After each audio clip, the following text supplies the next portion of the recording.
Hello વિદ્યાર્થી મિત્રો, હું તમારો માનવ ક્લાસીસમાં ફરી હાર્દિક સ્વાગત કરું છું. તો આજે આપણે ધોરણ 6 નો બીજો પાઠ ગુજરાતીનો ગાલા સ્વાપોથીનો જોવાનો છે. તો ફટાફટ આપણી ચેનલને લાઈક એન્ડ સબસ્ક્રાઇબ કરી દેજો જેથી આગળના પાઠ પણ તમને મળતા રહે. તો ચલો બીજા પાઠનું નામ પહેલા આપણે જોઈએ તો કે વાર્તા રે વાર્તા. એના લેખક સંકલિત છે. હવે એના વિકલ્પનું સોલ્યુશન કરી બાળકોને વાર્તા કહેનાર ગુરુજીનું નામ શું છે? તો કે કરુણાશંકર. હાથી ખાતો હતો કે આંબા પરની કેરી કેવી હતી? તો કે આપેલ તમામ, એટલે કે રસદાર, કસદાર, ખટ મધુરી, એટલે કે આપેલ તમામ આવશે એમાં જવાબ. કાગડીના માળામાં કેટલા ઈંડા હતા? તો કે 3. કાગડીએ હાથીની ફરિયાદ સૌપ્રથમ કોને કરી? તો કે નાતના પંચને. નાતનો મુખી કાગડીને ક્યાં લઈ ગયો? તો કે રાજા ગરુડના દરબારમાં. હાથીની ધર્મની બહેન કોણ હતી? તો કે કબૂતરી. 7મો વિકલ્પ છે કોને પોતે કરેલા પાપનો પસ્તાવો હતો? તો કે હાથીને. હાથી વનમાં પાછો ફરે છે ત્યારે કોણ હર્ષના ગીતો ગાય છે? તો કે કબૂતરી. હવે નીચેની ખાલી જગ્યા જોઈ. પહેલી ખાલી જગ્યા છે હાથી તાપથી ખાલી જગ્યા થઈ ગયો. તો કે શિયાવિયા. કેરી ખાવાથી હાથીની તરસ છીપી અને તેના કોઠે ખાલી જગ્યા વળી. તો કે ટાઢક. ખાલી જગ્યા પર પટકાઈને ઈંડાના ફોદા નીકળી ગયા. તો કે ભોય. કાગડીએ ફરિયાદ કરી ખાલી જગ્યા મારે આ હાથી સામે ફરિયાદ નોંધાવી છે. તો કે મહાજન. ગુનેગાર હાથીને ખાલી જગ્યા આપવામાં આવે છે. દેશવટો. સરોવરના ખાલી જગ્યા પાણીમાં હાથી ઊભો છે. છાતીપુર. હાથીને કોઈકની પાંખોના ખાલી જગ્યાનો ભાસ થાય છે. તો કે ફફડાટ. રાજા ગરુડે હાથીની ખાલી જગ્યાની સજા માફ કરી. તો કે હદપારી. હાથીના ખાલી જગ્યાથી આંબાની કુંજે ગુંજી ઉઠે છે. તો કે ચિત્કાર. ઝાડના ઝુંડમાં હાથીની ખાલી જગ્યાના પડઘા પડે છે. તો કે ગર્જના. હવે આપણે નાના પ્રશ્ન જોશું એક એક વાક્યના જે 1 માર્કમાં પૂછાય છે તે.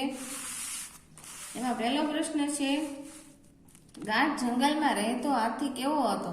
તો કે ગાઢ જંગલમાં રહેતો હાથી મસ્ત અને જબરદસ્ત હતો.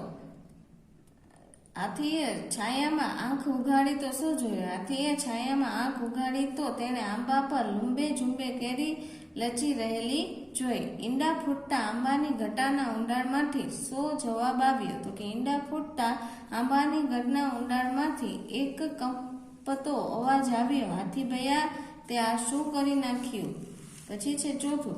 ઈંડા ફૂટતા કાગડીએ કડકડાટ કર્યો છતાં હાથીએ શું કર્યું? ઈંડા ફૂટતા કાગડીએ કડકડાટ કર્યો છતાં હાથી હવામાં સૂંઢ વીજતો ગર્જના કરતો ઠંડે કલેજે ચાલતો થયો. હાથી ઘેનમાંથી જાગે તે પહેલા શું થાય? હાથી ઘેનમાંથી જાગે તે પહેલા જ ધીમો મીઠો અવાજ એના કાને અથડાય છે. હાથી ભયા, હાથી ભયા. હવે છઠ્ઠું છે હાથીની આંખમાંથી બોર જેવડા આંસુ કેમ સરી પડે છે? તો કે પોતાની બહેન કબૂતરીને પોતાની સૂંઢ પર બેસેલી જોઈને હાથીની આંખમાંથી બોર જેવડા આંસુ સરી પડ્યા. વનમાંથી પાછા ફરતા હાથીના માથા પર કોણ બેઠું હતું? તો કે વનમાંથી પાછા ફરતા હાથીના માથા પર ધોળી કબૂતરી બેઠી હતી. હવે છે 2-3 વાક્યના પ્રશ્ન જવાબ. એમાં બીજો 2 માર્કમાં પૂછાય છે. તેમાં આપણે પહેલો પ્રશ્ન જોઈએ તો કે કાગડીએ શા માટે કડકડાટ મચાવી મૂક્યો? તો કે હાથીએ ગેલમાં આવીને આંબાની એક ડાળી કે જેના પર કાગડીના માળામાં તેના 3 ઈંડા હતા તેને તોડી નાખ્યા હતા. કાગડીના 3 ઈંડા ફૂટી જવાથી તેણે કડકડાટ મચાવી મૂક્યો. કાગડીએ નાતના પંચને શી ફરિયાદ કરી? કેમ? કાગડીએ નાતના પંચને ફરિયાદ કરી કે હાથીએ વાક ગુના વગર તેના ઈંડા ફોડી નાખ્યા છે. તેણે તેના બચ્ચાની હત્યા કરી છે. કારણ કે કાગડીના ઈંડા ફોડ્યા પછી ઠેલીએ ફૂલ બદલ માફી માંગવાના બદલે હાથી સૂંઢ વીજતો ગર્જના કરતો ઠંડે કલેજે ચાલતો થઈ ગયો. હવે ત્રીજું છે કાગડીની ફરિયાદ સાંભળી પ્રધાનમંડળે શો ચુકાદો જાહેર કર્યો? તો કે કાગડીની ફરિયાદ સાંભળી પ્રધાનમંડળે ચુકાદો આપ્યો કે ગુનેગાર હાથીને દેશવટો આપવામાં આવે છે. આ સજાનો બાદ સેનાપતિ તરત જ અમલ કરે.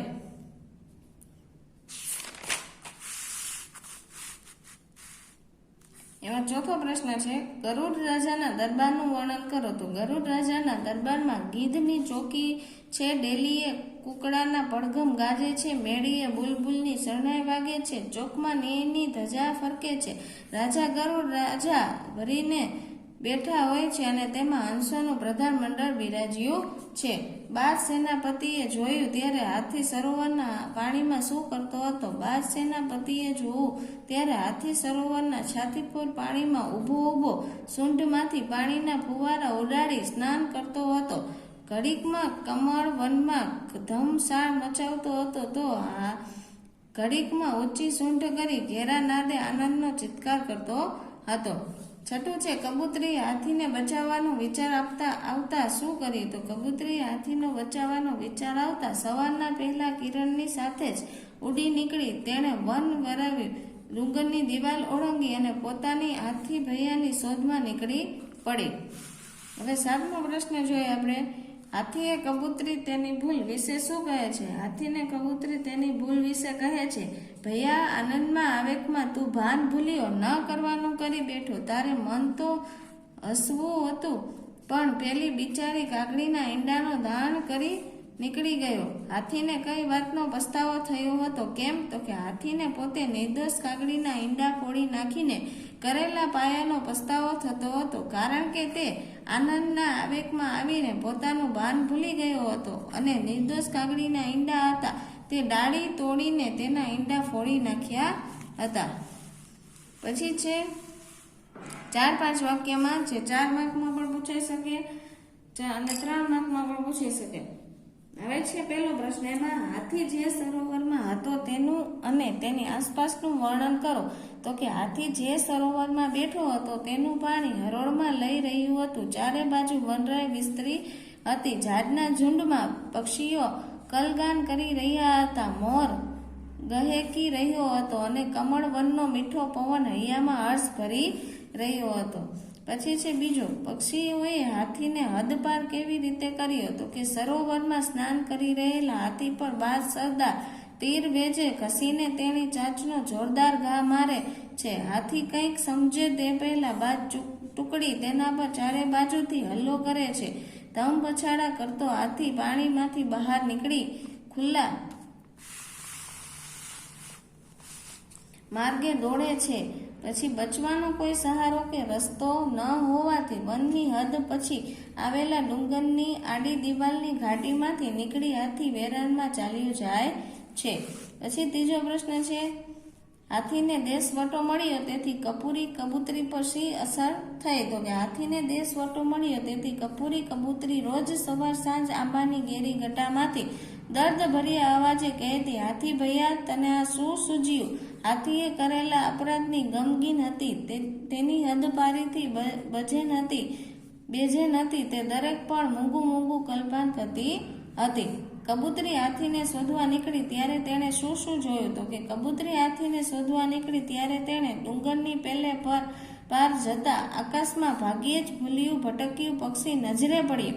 નાના ઝાડવાથી ધરતીના છેડા સુધીની આંખો પટ્ટ છવાયેલી જોયા એકાદ ઝરણું વહેતું દેખાયું. આખા વેરાન પટમાં ઝાડવાની એક લીલી પટ્ટીના આછા અધૂરા છાંયડામાં હાથી શરીર સંકોચીને પડ્યો હતો.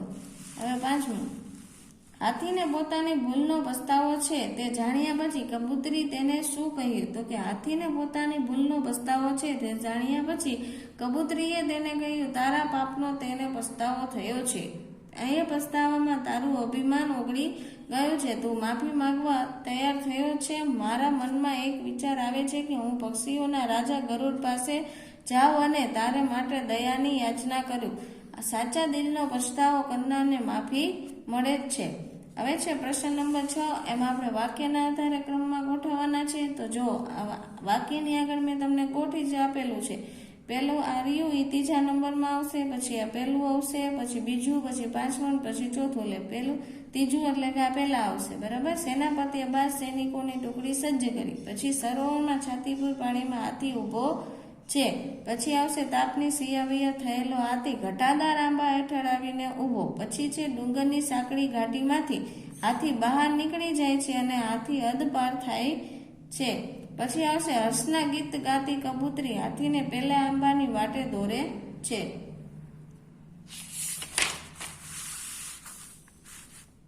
પછી છે પ્રશ્ન નંબર 7, કોણ બોલે છે એ આપણે કહેવાનું છે.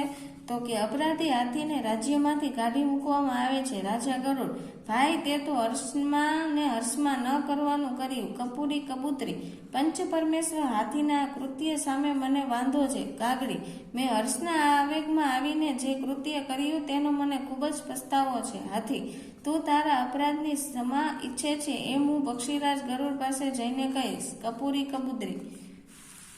પછી છે 8મું. તેમાં શું કીધું છે કહેવાનું? તે અવાજ રજૂ કરતા વાક્ય શોધીને લખવાના છે. મોર: તો કે વર્ષા ઋતુમાં આગમનને ટેહુક ટેહુક ગહેકે મહેકે છે. અહીંયા આવશે મહેકે છે. કોયલ આંબા ડાળે મધુર સ્વરે કુંજે છે. કબૂતર ગળું ફૂલાવી ઘૂઘૂ કરે છે. ઓલો પ્રભુ તું બોલે છે. પછી કૂકડો સૂર્યોદય થયાની સાથે જ કૂકડે કૂક કરે છે. હવે છે ખાલી જગ્યા. હાથીએ ખાલી જગ્યા કરતી સૂંઢ ઉચકી તો સડા. હાથી એક ડાળીને પકડવામાં લીધી અને ખાલી જગ્યા ડાળી તૂટી પડી તો કડડ. હાથીએ ખાલી જગ્યા રહીને સૂંઢ ઉચકી તો કે હળવેક. હાથી ખાલી જગ્યા દોડ્યો જાય છે. હાફળો ફાફડો. બાજ સરદાર હવામાંથી ખાલી જગ્યા હાથી પર ઘસે છે તો કે તીર વેગે. પછી છે વિકલ્પ નીચે. રાજાની પ્રજા સુખમાં છે. પ્રજા એટલે કેવું વાચક છે? તો કે સમૂહ વાચક. મને ભૂખ લાગી છે. ભૂખ કેવું છે? તો કે ભાવ વાચક. પછી જળ એ જીવન છે એટલે કે દ્રવ્ય વાચક. અમે મથુરા જવાના છીએ. મથુરામાં આવશે વ્યક્તિવાચક. દયા ધર્મનું મૂળ છે તો કે ભાવવાચક. આ બાજુ તમને કોષ્ટક આપેલું છે. પ્રશ્ન નંબર 11 રેખાકીય શબ્દોનું કોષ્ટકમાં વર્ગીકરણ કરો. એમાં પણ એવું છે જાતિવાચક, વ્યક્તિવાચક, સમૂહવાચક, દ્રવ્યવાચક તમારે લખવાના છે. જ્યાં રવિવાર છે તો એ શેમાં આવે? તો એવી રીતના જેમાં આવતા હોય એમાં લખવાના છે. ચલો પછી છે પ્રશ્ન નંબર 12. તો એમાં તમને આપેલું છે ઉદાહરણ મુજબ શબ્દ લખો. ઘટા તો ઘટાદાર, રસ તો રસદાર, મલાઈ તો મલાઈદાર, વજન તો વજનદાર. એવી રીતના વાક્ય કરવાના છે. પાછળ દાર આપણે લખતું જવાનું છે. નીચે તમને જોડણી સુધારો પણ આપેલી છે. તમે આમાંથી જોઈને કરી શકો છો. હવે નીચે સમાનાર્થી શબ્દ છે. ગાઢ તો ઘટ અથવા ઘાટું, હાથી તો હસ્ત અથવા ગજ, સાદ તો બૂમ અથવા ધ્વનિ, પછી ન્યાય ઇન્સાફ તો ફેસલો, અને ચિત્કાર બૂમ અને સાદ. પછી પંખી તો કે વિહગ અને ખગ, હિંમત તો બહાદુરી અને શક્તિ, ધરતી તો ભૂમિ અથવા પૃથ્વી, આવેગ તો જુસ્સો અથવા જોમ, તોર તો મિજાજ અથવા ગર્વ. પછી વિરુદ્ધાર્થી આગળ તો પાછળ, ન્યાય તો અન્યાય, હસવું તો રડવું, સવાર તો સાંજ, વિવેક તો અવિવેક, સ્વજન તો ભર્જન, આનંદ તો શોક, ધોળી તો કાળી, અપરાધી તો નિરપરાધી, સંકોચવું તો વિસ્તરવું. શબ્દ સમૂહ માટે એક એક શબ્દ. હાથીનો લાંબો નાક વાળો અવયવ તો કે સૂંઢ. કોઈ વાતનો તોડ લાવવા નિમાયેલું 5 કે તેથી વધુ માણસોનું મંડળ. પંચ ફૂંકીને વગાડવાનું એક વાદ્ય તો શરણાઈ. ગામનો વડો તો કે મુખી. ઢોલ જેવું વાદ્ય તો પડગમ. હવે છે રૂઢિપ્રયોગનો અર્થ આપી વાક્ય પ્રયોગ કરો. મોંમાં પાણી છૂટવું તો ખાવાની ઈચ્છા થવી અથવા મોં લાળ છૂટવી. હવે વાક્ય તમે તમારી રીતે પણ બનાવી શકો છો. એમાં કોઠે ઢાક વળાવવી તો શાંતિ થવી, પછી આંખ ઠરવી તો સંતોષ મળવો, પછી આંખે ચડવું તો કે અદેખાય એવી રીતે કોઈ બીજાને દેખાવું, હસવા માંથી ખસવું થવું તો મજાક કરતા જતા ખરાબ પરિણામ આવું, પછી અભિમાન ઓગળી જવું તો કે ગર્વ જતો રહેવો. વાક્ય તમે તમારી રીતે બનાવી શકો છો, પણ જે પ્રશ્નમાં અભિમાન ઓગળી જવું કે પછી હસવામાંથી ખસવું તે તમે વાક્ય બનાવો એમાં આવવા ફરજિયાત જોઈએ. ચલો આગળ જોઈએ આપણે. ગેલમાં આવી જવું તો કે આનંદમાં આવી જવું, પછી વાતમાં વધારવી તો લપ કરવી, ધ્રાણ નીકળી જવું તો કે ભારે નુકસાન થવું. ચલો આ પાઠ અહીં પૂરો થાય છે. તો આપણા ચેનલને વધારે વખત શેર કરો, તેથી બીજા લોકોને પણ વિડીયો મળી રહે, અને તમે પણ લાઇક એન્ડ સબસ્ક્રાઈબ કરવાનું ભૂલતા નહીં, જેથી અમે તમને દરેક વિડીયો લાવી શકીએ.